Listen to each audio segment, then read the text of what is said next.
Primera carta a los Tesalonicenses, capítulo 5. Primera carta a los Tesalonicenses, capítulo 5. Y vamos a estudiar del versículo 12 hasta el final, si Dios quiere, ¿verdad? Y si vamos a estudiar esos versículos. En el capítulo 5, Pablo da una explicación acerca de los tiempos, ¿verdad? Y está hablando acerca de la segunda venida de Cristo. Y pues específicamente la iglesia, aclarando que la iglesia no va a estar dentro del tiempo de la tribulación. Entonces, para nosotros, hermanos, es de gozo saber que somos librados de la ira venidera. Y es tremendo pensar, hermanos, que aún la gente que va a estar dentro de ese tiempo, a pesar del sufrimiento, a pesar de las situaciones que tiene que vivir, no buscan a Dios. Y nosotros pensamos, ojalá viniera un terremoto por ahí, ¿verdad?, para que la gente se aflige y venga a las iglesias. Eso es pasajero. Recuerdo que los terremotos que hubieron aquí, los últimos 2 terremotos que fueron seguidos, la gente buscó las iglesias, pero unos días. Y ahí quedaron las iglesias vacías otra vez. Es que la gente no se puede condicionar a través del sufrimiento para que busquen a Dios. Entonces, vemos que el tiempo de la tribulación va a ser un tiempo difícil, un tiempo de persecución religiosa, pero también un tiempo de plagas, de catástrofes, un tiempo como jamás ha habido. Bueno, así lo dice la Escritura. Y esa sección, ¿verdad?, que estuvimos viendo, habla precisamente de esto, y Pablo les dice: ustedes ya lo saben, ya les enseñamos, ya tienen una explicación de estas cosas, así que no los sorprenda el Señor como ladrón en la noche, ¿verdad? Sino ustedes son de la luz, tienen la doctrina ya se les enseñó, por lo tanto no deben de estar desprevenidos. A partir del versículo 12, Pablo cambia en la carta y va a dar algunas situaciones acerca de la vida de la iglesia, cómo la iglesia debe de comportarse, cómo debe de vivir, aunque en otros capítulos ya hablamos un tanto de eso. Pero ahora vamos a ver algunas cosas prácticas, ¿verdad? Cosas prácticas que se estaban vivenciando dentro de la iglesia, porque Pablo, cuando escribe las cartas, no las escribe solo por escribirlas, sino eran por situaciones que estaban dando. Cuando Pablo envió me parece que a Timoteo o a Tito, cualquiera de los dos y con derecho a corrección, a ver cómo estaba la iglesia de Tesalónica, que habían dejado medio empezada ahí, ¿verdad? La congregación necesitaba más instrucción. Y regresa entonces Pablo se alegró por la noticia que le traía de que la iglesia pues estaba caminando bien, pero como siempre, ¿verdad?, había alguna manchita ahí, algunas cositas que corregir, porque los creyentes, hermanos, no somos perfectos, y ustedes saben que en la viña del Señor hay de todo, y todos quisiéramos nosotros, bueno, que tuviéramos el mismo estándar, ¿verdad?, el mismo nivel y las mismas actitudes como creyentes. Cuando vemos que algunos no están actuando bien, cuando vemos que algunos andan caminando mal, decimos: ojalá que todos se hubieran superado todas esas cosas. Entonces Pablo va a explicar aquí en el versículo 12 en adelante algunas situaciones que estaban dando dentro de la iglesia. Versículo 12 dice: os rogamos, hermanos, que reconozcáis a los que trabajan entre vosotros y os presiden en el Señor y os amonestan. Bueno, entonces, al parecer, entonces, dentro de la iglesia de Tesalónica, había gente que no estaba respetando a los líderes de la iglesia, ¿verdad? Entonces, y por eso Pablo está escribiendo, corrigiendo aquí, ¿verdad? Él les dice que reconozcan a los líderes, que los reconozcan. Y porque ellos trabajan para la iglesia.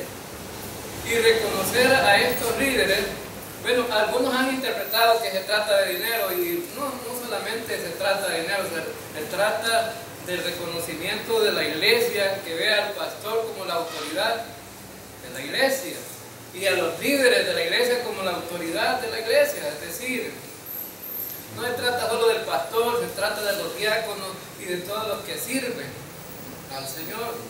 Ahora entonces, Pablo les está diciendo, reconozcanlos a los que trabajan entre vosotros y os presiden y os amonestan. Bueno, una de las cosas que vemos aquí es que el trabajo, los que estaban al frente de la iglesia de Tesalónica lo estaban haciendo. Pero como ustedes saben que dentro de la iglesia a veces hay divisiones debido a que algunos no están de acuerdo. A lo mejor con los líderes o con el pastor. Y entonces, esto a través de la historia se ha visto que las iglesias se reproducen a través de divisiones, por los liderazgos muchas veces, o por gente que quiere ser líder y quiere desplazar a los que ya están enfrente de la iglesia. Pero ese era un problema doctrinal, porque la gente no ha sido bien incluida en algunas cosas, más que todo en este tiempo, ¿no? Algunos se apropian de la iglesia como que fueran dueños de la iglesia, y algunos ven a la iglesia como una manera de hacer dinero, ¿verdad? De los hermanitos en Cristo, ¿verdad? Entonces, pero no es correcto.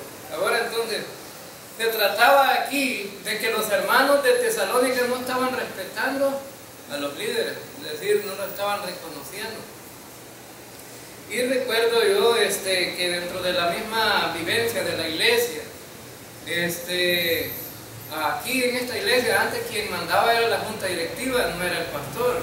Es decir, quien dirigía a la iglesia era la junta directiva, es decir, quien presidía más que todo. El pastor solo era una figura, nada más, una figura, pero que no representaba mucho. Si la junta directiva decía que estos temas se van a predicar, eso había que predicar, porque se hacían reuniones mensuales y ahí acordaban que hasta hacían una lista de temas que se iban a predicar, la junta directiva. Es más, muchas veces el pastor no era invitado a esas reuniones, y solamente se le daba la lista. Y de esa manera, pues, no estaban reconociendo la autoridad del pastor. Entonces, vemos que aquí todo ha ido cambiando debido a la manera como estamos estudiando la escritura. Todo ha ido cambiando de acuerdo a la enseñanza de la sana doctrina.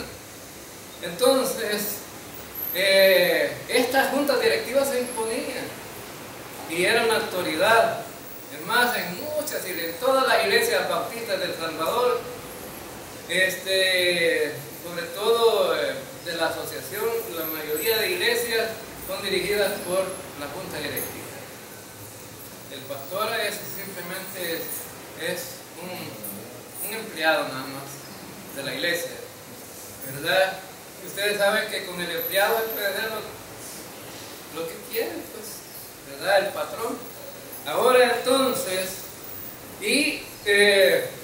aquí cuando nosotros iniciamos cambios de acuerdo a las enseñanzas que nos dieron los hermanos de Minnesota, ¿verdad? Empezamos a estudiar la Biblia de una manera más seria y de una forma correcta, y a partir de ahí empezamos a hacer cambios aquí, sobre todo cambios bíblicos, no eran antojadizos.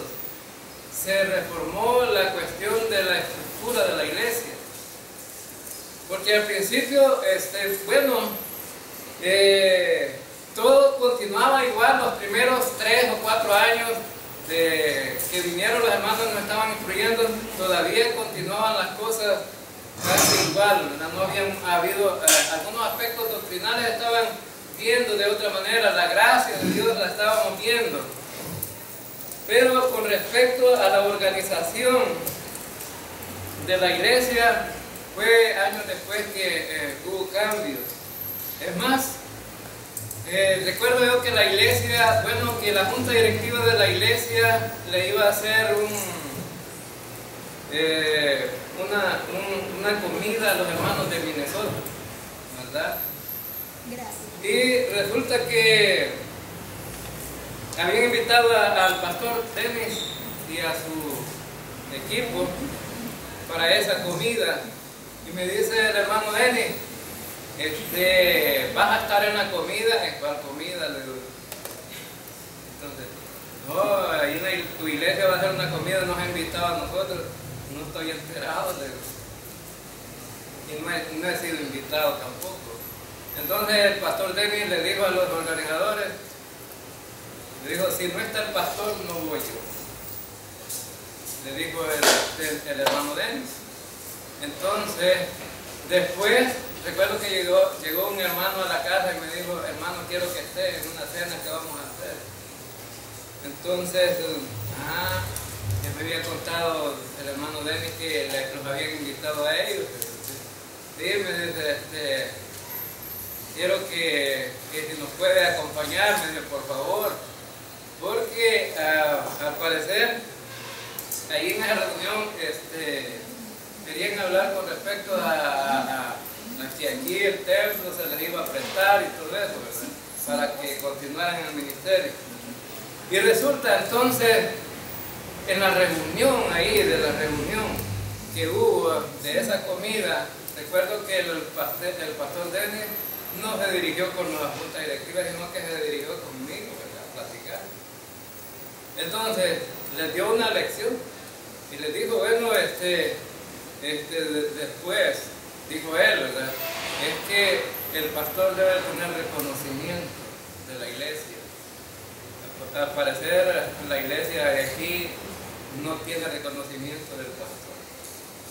Entonces, una de las cosas significa, y el reconocimiento en algunas iglesias a lo mejor sea darle dinero, darle comida, darle regalos, entonces a lo mejor ese puede ser reconocimiento para una iglesia, pero el mejor reconocimiento que puede hacer una iglesia es considerar al pastor como el líder y a los demás líderes, a los diáconos y todos los que están al frente de la iglesia sirviendo como el liderazgo de la iglesia y respetarlos, ¿verdad? Respetarlos. Ahora entonces, porque a veces se piensa, bueno, el pastor podría estar contento, dice, bueno, con lo que le dan. No se trata de eso. Se trata, un pastor va a estar contento cuando la iglesia es dócil y se deja pastorear, ¿verdad? Cuando la iglesia no es rebelde, cuando la iglesia bueno, permite que el pastor la lidere. Ahora entonces, y por eso es que el apóstol Pablo a lo mejor estaba viendo ese problema dentro de la iglesia de Tesalónica. Entonces, y él escribe este apartado aquí especialmente para la iglesia, para que reconozcan el liderazgo. ¿Qué es el trabajo que hace el liderazgo dentro de la iglesia? Pues aquí lo dice, ¿verdad? A los que trabajan para la iglesia, trabajan para la iglesia. Ustedes pueden decir, ¿y en qué trabajan ustedes, hermanos? A veces no se reconoce el liderazgo de la iglesia porque piensan que el trabajo tiene que verse en el sentido, ¿verdad? Como ir a sembrar la milpa o ir a trabajar a una fábrica. ¿No? El trabajo pastoral implica otras cosas, ¿verdad? Ahora entonces, ¿saben cuánto tiempo invierten los hermanos en preparar un estudio bíblico? Pues es mucho tiempo, hermanos, para preparar un estudio bíblico. no crean ustedes. Y es más, el hermano Obed y el hermano Luis, que son los otros que dan estudios de aquí, tienen sus propios trabajos. Y trabajan desde las 7 de la mañana antes quizás, hasta las 3, 4 de la tarde y a veces a las 5 de la tarde. Ahora entonces, cuando vienen de sus trabajos, ¿qué es lo que más desearían ellos? A lo mejor ir a descansar, pero ¿saben qué hacen? Ponerse al frente de la Biblia y estudiar para preparar un estudio. De igual manera, ¿verdad? A mí me lleva, no sé, porque será que soy tardo para aprender, pero para preparar un estudio me lleva mucho tiempo investigando. Pero no puedo ser como otros que dicen, bueno, ya vamos a agarrar la Biblia aquí, ¿verdad? Y vamos a enseñar. No. Yo dedico mucho tiempo a los estudios bíblicos. Porque una de lo que yo he aprendido es que si no leemos cuidadosamente la Escritura, podemos enseñar mal. Ahora, vemos aquí que dice: a los que trabajan con vosotros os presiden, es decir, el presidir significa dirigir a la congregación, no de estar al frente de la congregación. ¿Qué pasaría si una iglesia no tuviera nadie que la preside? ¿Qué haría la iglesia? Necesita siempre a alguien que presida, ¿verdad? Que dirija. Ahora entonces, y que lo que no le gusta a la mayoría, que os amonestan, La palabra amonestar no simplemente significa regañar, porque así lo entienden muchos, ¿verdad? Sino enseñar y exhortar. La palabra exhortar tampoco significa regaño, significa corregir el error. Entonces, los que estamos al frente predicando la palabra de Dios, pues estamos siempre exhortando, ¿verdad? Y a veces las exhortaciones son duras, a veces, ¿verdad? Y a veces es lo que no les parece a los creyentes, cuando las exhortaciones a veces son duras. ¿Por qué hay que exhortar muchas veces duramente? Porque lo necesita la congregación. Ahora, fíjense, siempre hemos estado martillando últimamente con la escuela bíblica ahí atrás. Hemos estado martillando últimamente, diciéndoles a los padres que si quieren evitar problemas en el futuro con sus hijos, mándenlos allá. Y a lo mejor, y hemos estado diciendo que algunos vienen muy tarde. Entonces, ¿por qué lo hacemos? Porque si tienen una hora de estudio, les va a servir más esa hora de estudio que lo que los pueden mandar en el futuro a un psicólogo o a cualquier otra gente, un especialista para que los trate. Porque la palabra de Dios viva, eficaz y corrige todo, ¿no? Y puede corregir la conducta de los seres humanos. Y fíjense bien, a veces las iglesias se han vuelto últimamente, bueno, estaba viendo algunas estadísticas con respecto a la gente que integra las iglesias. La mayoría de iglesias en el mundo se han quedado con viejitos en las iglesias. Y es más, en las iglesias, aún en las iglesias bíblicas, por ejemplo, me estaba diciendo uno de los hermanos de Minnesota que se tiene una iglesia bíblica, que la mayoría de problemas dentro de la iglesia están con los jóvenes. Aquí, los jóvenes, a veces, como somos pueblos chiquitos donde todo el mundo sabe todo, ¿verdad? Por ejemplo, ahora cuando pasó la feria supimos quiénes anduvieron en el baile. Supimos quiénes anduvieron en el baile. ¿Y por qué? No porque anduviéramos detrás de ellos, ¿saben por qué? Por el internet. Algunos les tomaron video y hasta lo sacaron ahí en el internet. Entonces, y usted Usted me puede decir que el baile es malo, a lo mejor que no sea malo, pero todo lo que se gira alrededor de un baile es malo, ¿verdad? Ahí hay bebidas alcohólicas, hay drogas, hay de todo. Ahora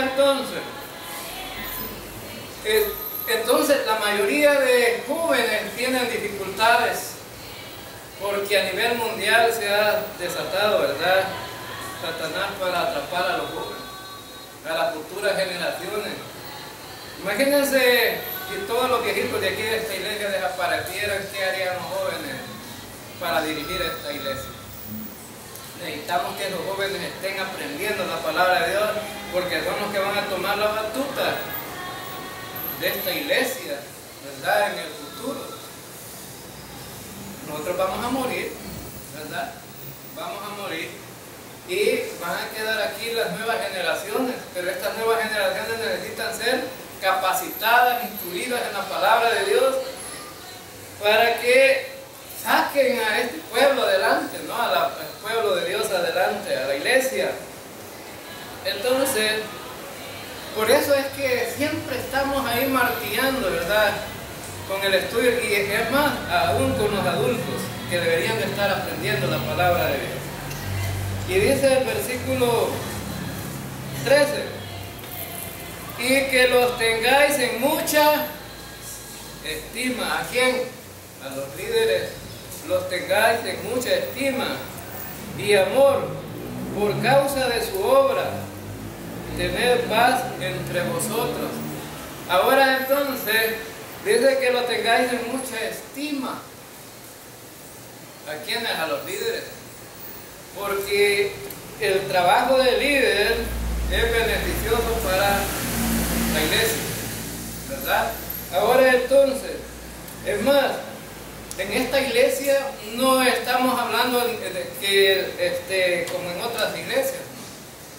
Estamos hablando que el liderazgo de la iglesia tiene que dar ejemplo aquí, ¿no? Ahora entonces, y por lo que damos ejemplo a través de estar al frente de ustedes y tratar de sacarlos adelante a la iglesia, dice el apóstol Pablo, deberían de tenerlos en alta estima. Y la palabra alta, ¿qué les dice a ustedes? Que debe ser una estimación muy amplia, muy grande, ¿no? Una estimación muy amplia. ¿Sabe que todos ustedes tienen el apoyo del liderazgo, el consejo del liderazgo, el consuelo del liderazgo? Todos, todas las ovejitas tienen todo eso. ¿Sabe que nosotros no tenemos a nadie? Solamente al Rey de Reyes y Señor de Señores. A mí, especialmente a mí como pastor, nadie se acerca y me dice, hermano, ¿y usted cómo está su vida? ¿Qué podemos ayudarle, animarle, o darle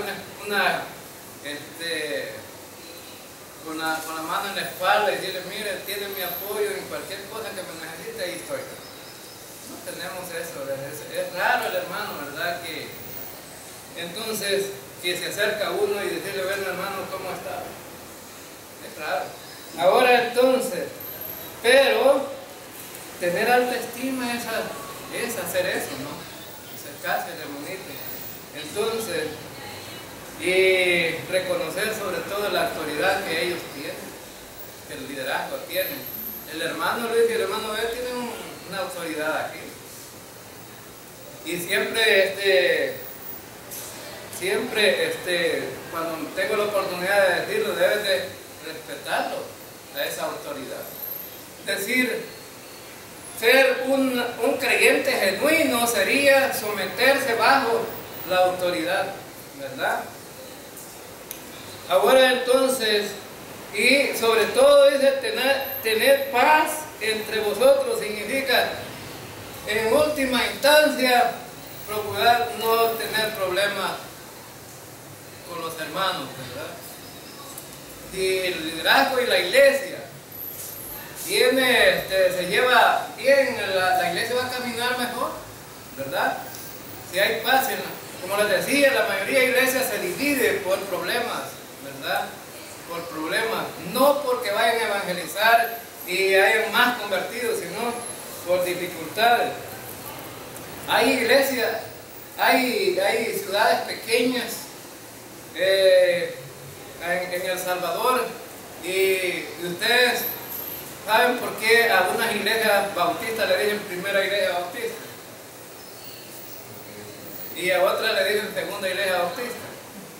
Y en otra, hay un pueblo, parece que aquí en El Salvador, que de las iglesias bautistas tiene 3 iglesias y se llama la tercera iglesia bautista.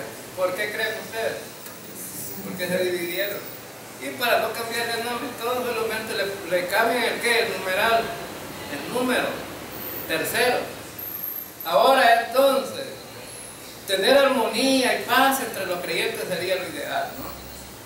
Porque esa armonía entre los creyentes va a llevar a hacer un trabajo mejor. Un trabajo mejor. Aquí también versículo 14 dice, versículo 14. También os rogamos, hermanos, que amonestéis a los ociosos, que alentéis a los de poco ánimo, que sostengáis a los débiles y que seáis pacientes para con todos. Bueno, este es un llamado a los al liderazgo también, ¿verdad? Ahora, y también a los demás creyentes, porque pueden hacer esta tarea. A veces nosotros no sabemos qué le está pasando a la gente. Fíjense bien que especialmente yo me pongo a la disposición siempre de todos. Y a veces han habido gente que ha estado en el hospital y nunca supe yo que estuvo en el hospital. Nadie me avisó. Y ese es un problema, porque si yo no sé, no puedo asistirlo. Ahora entonces, pero dice aquí que amonestéis a los ociosos. Que amonestéis. Habían ociosos en la iglesia, hermano. ¿Y qué es un ocioso? ¿Qué será un ocioso? ¿Entienden ustedes qué es un ocioso? Un haragán, dice nada más.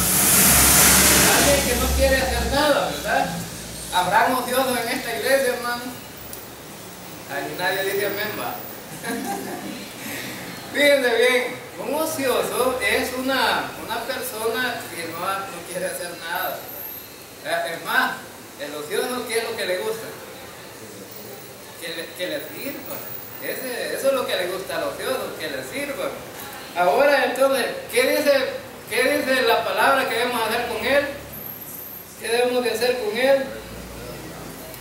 Que lo amonestemos. La palabra amonestar significa pues corregirlo, ¿no? Corregirlo. Y a veces corregirlo duramente con la palabra de Dios. Había un hombre aquí que venía, que de otro país venía y andaba pidiendo en las iglesias y en las escuelas. Parece que al hermano B le llegó a ir a una escuela muchas veces.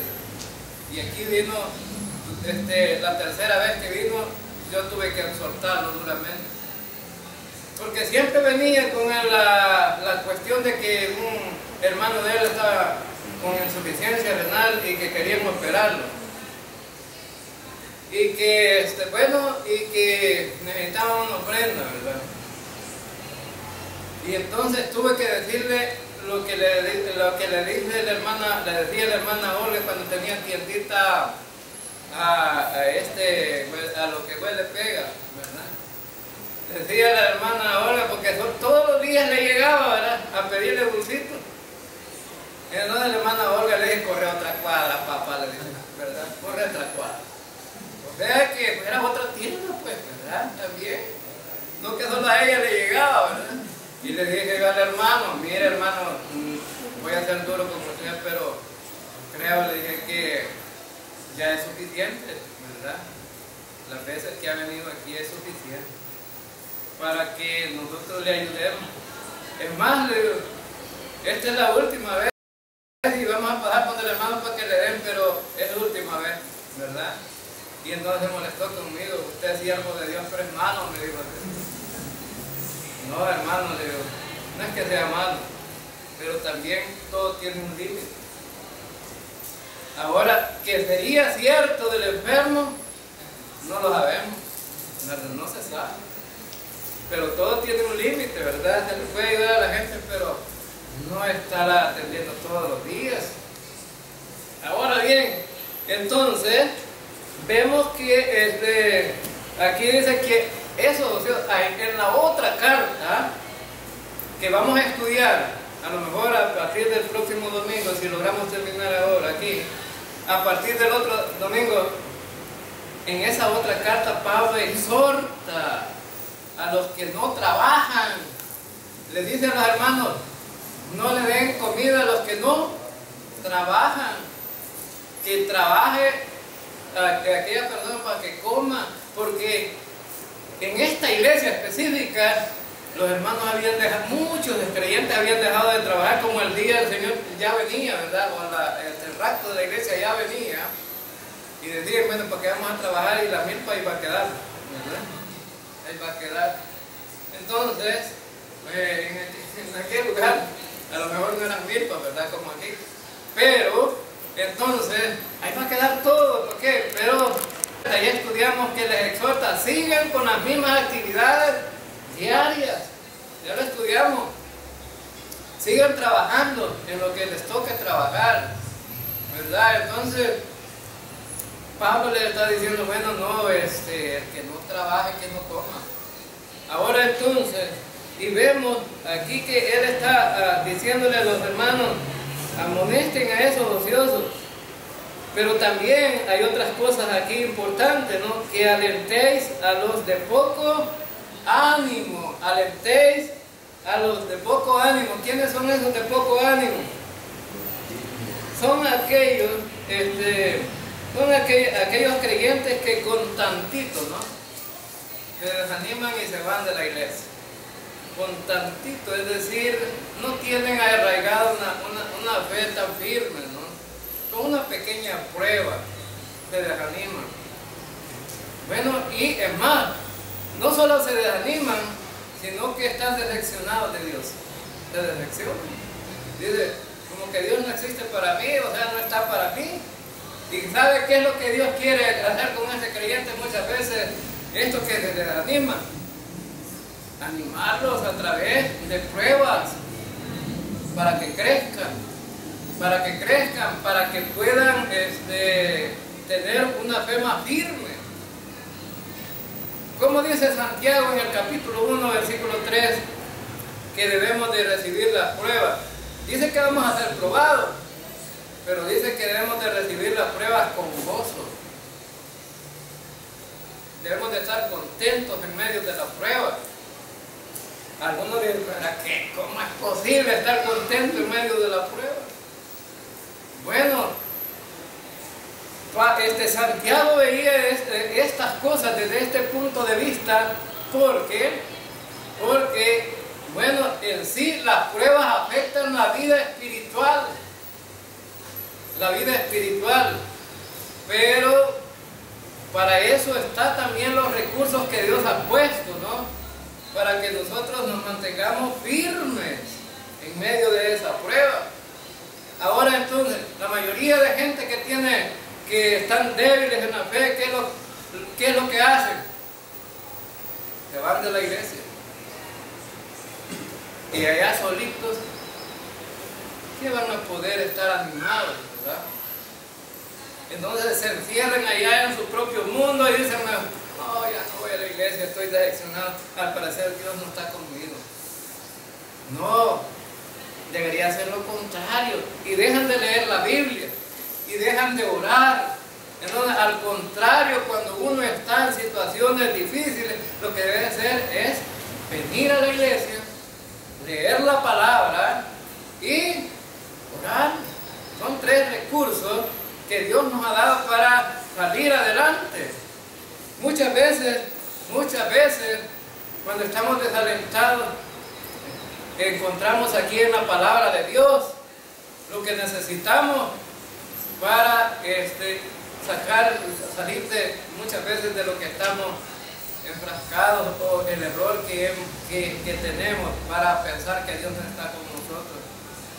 Y por eso el apóstol Pablo escribió en la carta a los Romanos, capítulo 8, versículo 18, ¿verdad?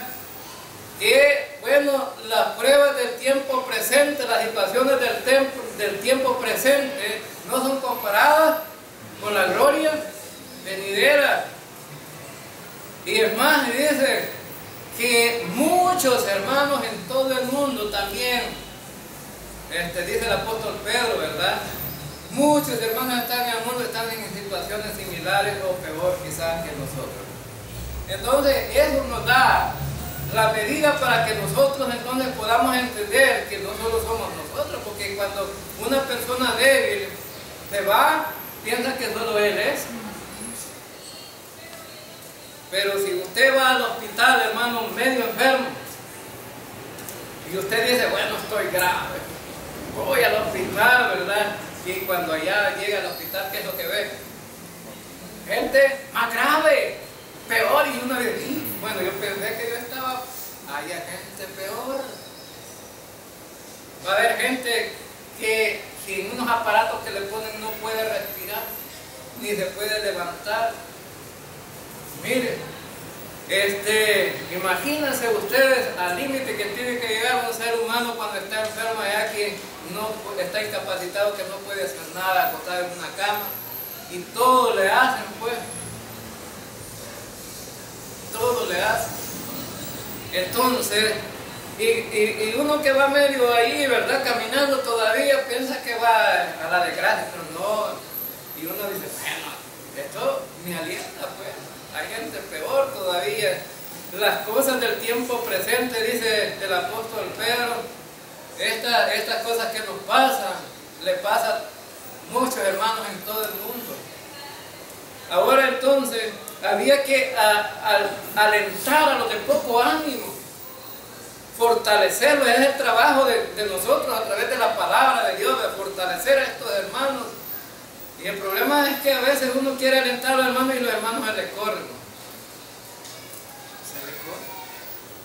Ahora entonces, y uno quiere hablarles, quiere darles palabras de aliento, y a veces exhortaciones también. Es decir, a veces lo que necesitan son exhortaciones, y a veces duras, y no lo quiere oír. Porque muchas veces la gente cuando se acerca a uno quiere oír lo que ellos quieren oír. Y ese es un problema.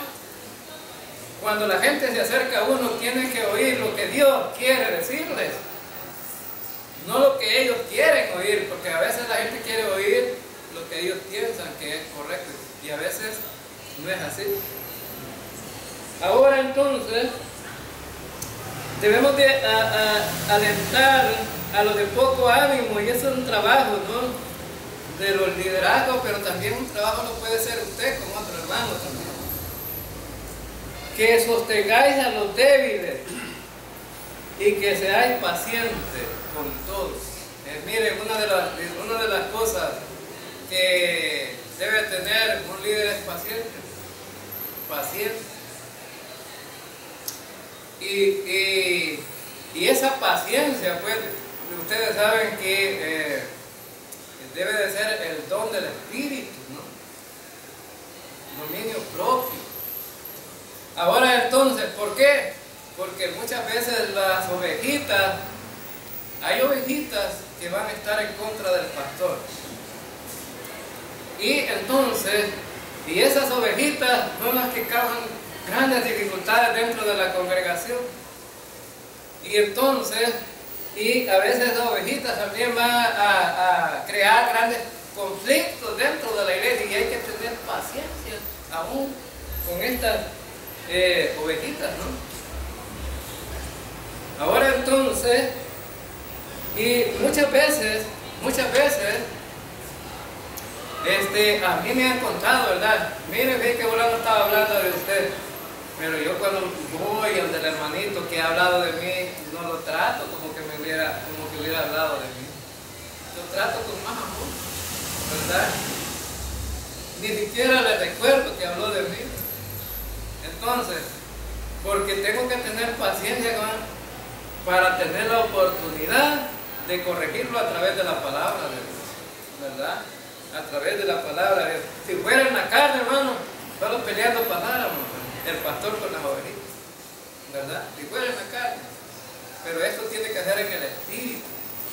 Ahora, el trabajo pastoral por eso es que no es fácil.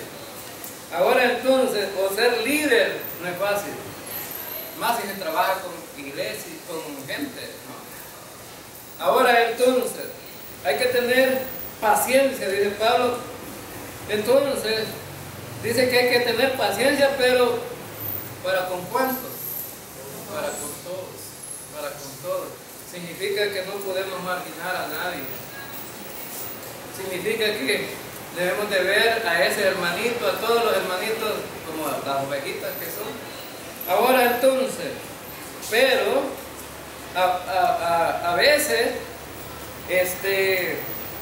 las ovejitas, ¿verdad? Hay ovejitas que tratan de hacerle la vida imposible al pastor. Aquí en esta iglesia no vemos tanto eso, pero hay iglesias, mire, que cambian pastor a cada rato. Sí. Hay iglesias, por ejemplo, hay una iglesia allá en San Miguel. Esa iglesia, mire, cada 2 o 3 meses está cambiando pastor. Y no encuentran el pastor perfecto que quieren. ¿Y saben por qué? Porque el pastor tiene que ser como uno de los diáconos de ahí.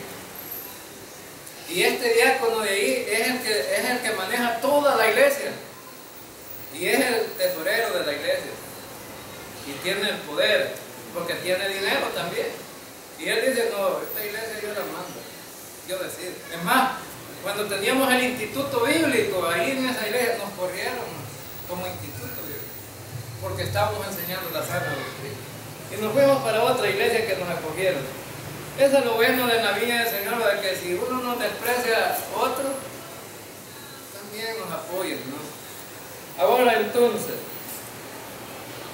vemos aquí también en el versículo 16, está siempre gozoso, está siempre gozosos.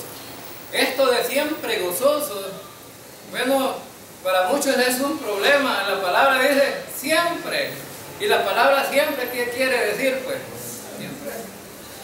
Ahora entonces siempre gozoso en medio de las circunstancias. En medio de las circunstancias. Ahora entonces, esa es la diferencia entre un creyente y un inconverso. Quien te puede llevar a tener paz, ¿verdad?, con el Señor. Bueno, a tener paz es el Señor, ¿verdad? En medio de las dificultades, porque tenemos la palabra de Dios, el Espíritu Santo, ¿verdad?, en nuestra vida, y que hace la diferencia. Fíjense bien, tenemos un ejemplo bíblico.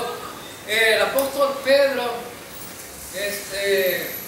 iba a predicar el Evangelio, y resulta que cuando estaban predicando en el templo, vienen los saduceos, los agarran, los meten presos, y resulta que cuando estaban presos, el ángel del Señor llegó y los sacó y les dijo, vayan a predicar otra vez.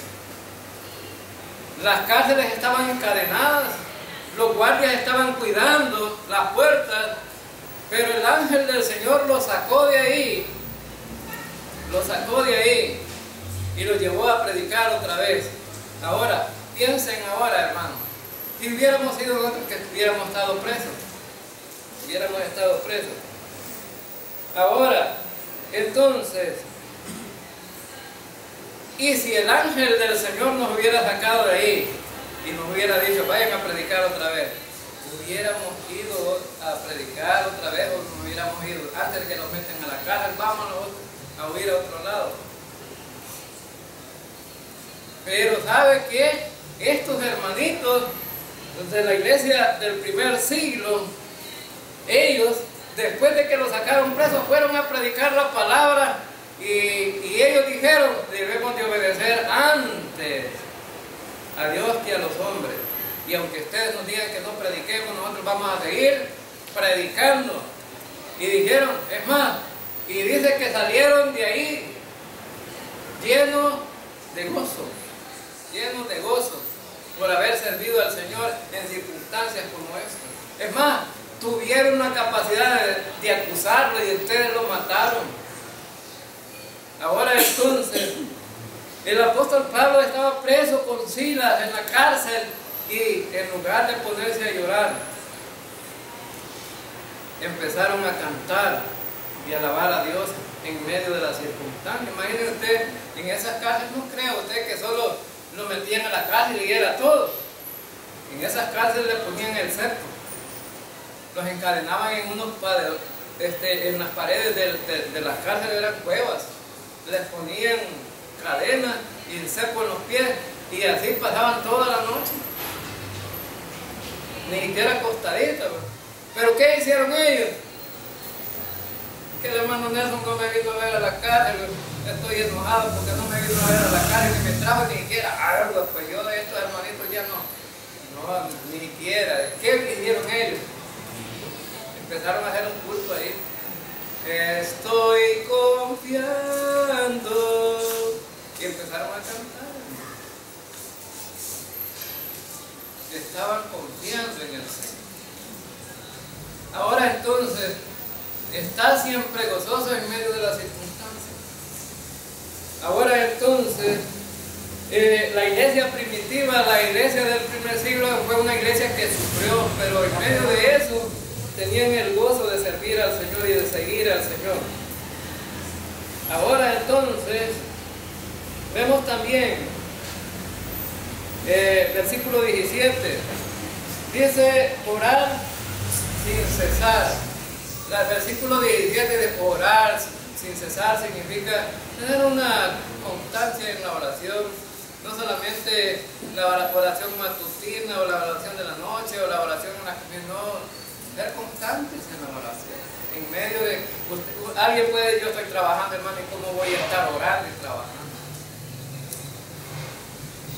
Yo he visto hermanas que están lavando ahí, pero están cantando alabanza, cantando alabanza, porque la boca no está ocupada. Y las manos pueden estar ocupadas, pero se puede. O vamos en el bus, o vamos en cualquier lugar, estamos sentados ahí esperando algo, o que no nos atienden. Para no, hay gente que dice, me aburre esperar. Pues para que no te aburre, órale al Señor ahí, ¿verdad? Ahora entonces, significa constancia en la oración. Da gracias en todo, porque esta es la voluntad de Dios para con vosotros en Cristo Jesús. Da gracias en todo. Vamos a ver cuántos de ustedes dan gracias por todo lo que pasa. A lo mejor por las cosas buenas sí, ¿verdad? Bueno, y a algunos les cuesta. Porque si fueran agradecidos con el Señor, aquí lo viéramos en el culto de oración, ¿verdad? Dando gracias. O pasar al frente los domingos donde se da la oportunidad para dar gracias, ¿verdad? Da gracias en todo. Solo por las cosas buenas. No, hasta aún cosas malas. ¿Qué pasa? Dice Romanos capítulo 8, versículo 28. Y si usted es un creyente que ama a Dios, porque hay creyentes que en lugar de amar a Dios reniegan en contra de Él. Hay de ese tipo de creyentes. Dice que si usted ama a Dios, todas las cosas le ayudan a bien. Dios va a hacer algo bueno de lo que le está pasando en su vida, o le está pasando a cualquiera de su familia, o le está pasando, ¿verdad?, a cualquiera de la iglesia. Dios va a sacar algo bueno de ahí, ¿verdad? Algo bueno, porque dice que todas las cosas les ayudan a bien, y esa es una promesa del Señor. A los que aman a Dios, todas las cosas les ayudan a bien. Hace poco los hermanos estaban dando un testimonio en el culto de oración de los hermanos Montes, estaban dando un testimonio en el culto de oración de la hija que vive en Santana, y le quitaron el trabajo a la hermanita y al esposo también. ¿Qué hubiera hecho usted? Ponerse a llorar. ¿Y mañana cómo va a hacer? Y a tronarse los dedos, ¿va? La gente que está preocupada se trona los dedos. Tronarse los dedos. Y bueno, ¿qué voy a hacer? No tengo trabajo, mi esposo no tiene trabajo y tengo 2 hijos. Y tengo que pagar la luz, tengo que pagar el agua. Y se pone a pensar en todo eso. ¿Y sabe qué? Estas son las maravillas del Señor. Y por eso debemos de confiar en el Señor. Los hermanitos que lleguen a la casa y suena el teléfono, venga mañana, preséntese al trabajo. Aquí lo estamos esperando. Un currículo que había metido tiempo atrás. La estaban llamando a trabajo. Y no solamente, el Señor recompensa lo que le pagaban al esposo y a ella. Era una cosa poca. Y resulta que con eso sobrevivían los dos. Y ahora la hermanita, ella sola, que la llamaron del trabajo, estaba ganando más que los dos en el otro trabajo. ¿No creen que el Señor es bueno, hermano? Grande, maravilloso. Por eso debemos de ser agradecidos. A lo mejor en tu vida está pasando alguna circunstancia que no te gusta ni te parece, ¿verdad? Pero Dios va a hacer algo bueno de eso. Ahora entonces, y para ir terminando, vamos un poco rapidito aquí. Y dice, no apaguéis el espíritu, no menospreciéis las profecías, examinarlo todo y retener lo bueno. Estos 3 versículos se complementan. No apaguéis el espíritu. ¿Cuándo es que el espíritu está apagado? Cuando menospreciamos la profecía. Es decir, dentro de ese tiempo la iglesia, había profecía dentro de la iglesia y los hermanos no estaban haciendo caso. ¿Cuándo menospreciamos la profecía hoy en este tiempo? Cuando rechazamos lo que la palabra de Dios dice. Es más, Pablo todavía les dio una recomendación: si no les parece la profecía, pues escuchen lo que el profeta dice. Pero, ¿qué les dice? Examinarlo todo y retener. Hermanos, si eso es lo que debemos de hacer ahora también. No todo lo que oímos en el mundo es bueno. Es más, hasta nosotros decimos aquí, si lo que nosotros hablamos no es bíblico, no lo crean. Examínelo y si nos equivocamos, no haga caso. Ahora entonces, vemos entonces que aquí Pablo dice, el espíritu se apaga cuando un creyente, es más, pero el espíritu iría, podríamos decir, cuando la gente no quiere escuchar el mensaje de la palabra de Dios, está apagando el espíritu.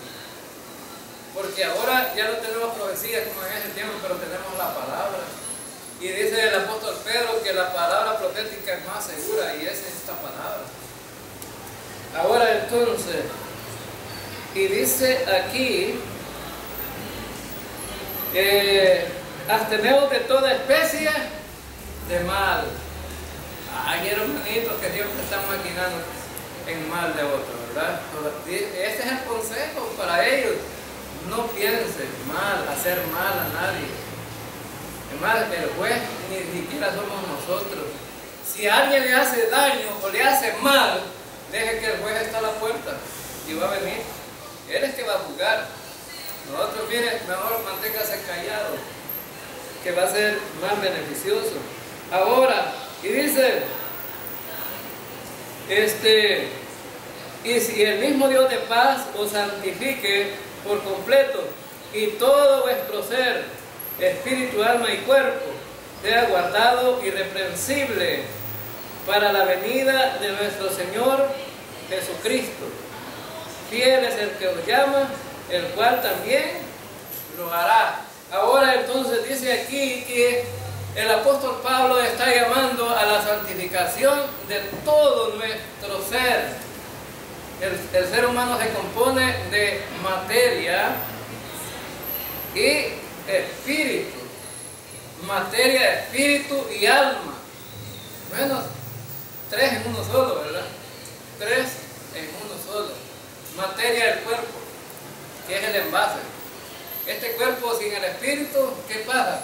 Pues no le estoy hablando del Espíritu de Dios, sino del Espíritu cuando cobramos vida. Ahora entonces, el Espíritu es inmaterial. Lo recibimos en el momento que nacemos. Y el alma, que tiene que ver con los aspectos de la voluntad, de la mente, del conocimiento, de las emociones, ¿verdad? Ahora, la materia ahí se queda, pero alma y espíritu se van, ¿verdad? Ahora entonces, el ser humano es un ser completo con los tres. Es completo con los tres. Y porque le interesa el cuerpo físico, a Dios va a venir a llevar su iglesia. La resurrección, los cuerpos van a tomar otra vez el espíritu y el alma, ¿verdad? A la presencia del Señor.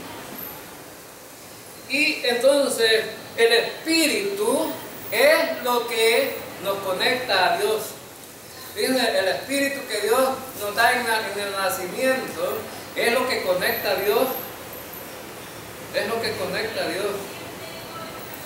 Veamos un versículo así brevemente, solamente en Romanos, capítulo 8. Un versículo que dice en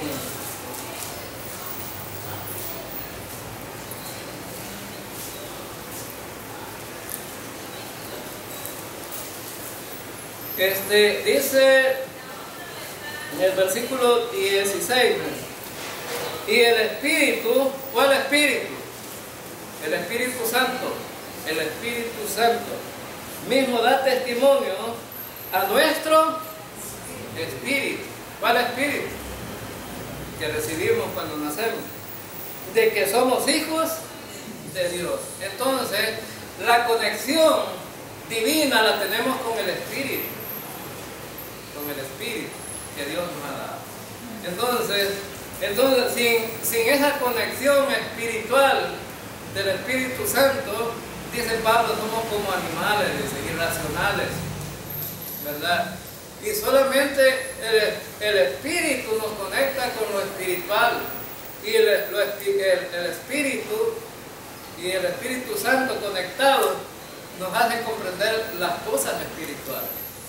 Ahora entonces, y dice también en el Tesalonicense, dice, fiel es el que os llama, el cual también hará. Y por último dice tres cosas importantes. Hermanos, orad por nosotros. Pablo pedía oración por él y por su equipo misionero. Saludad a todos los hermanos con ósculo santo. ¿Qué significa ósculo santo? Significa un beso en la mejilla o en la frente. Entonces, ¿qué pasaría si todos los hombres nos besamos aquí en la iglesia, hermano? Sería un problema, ¿verdad?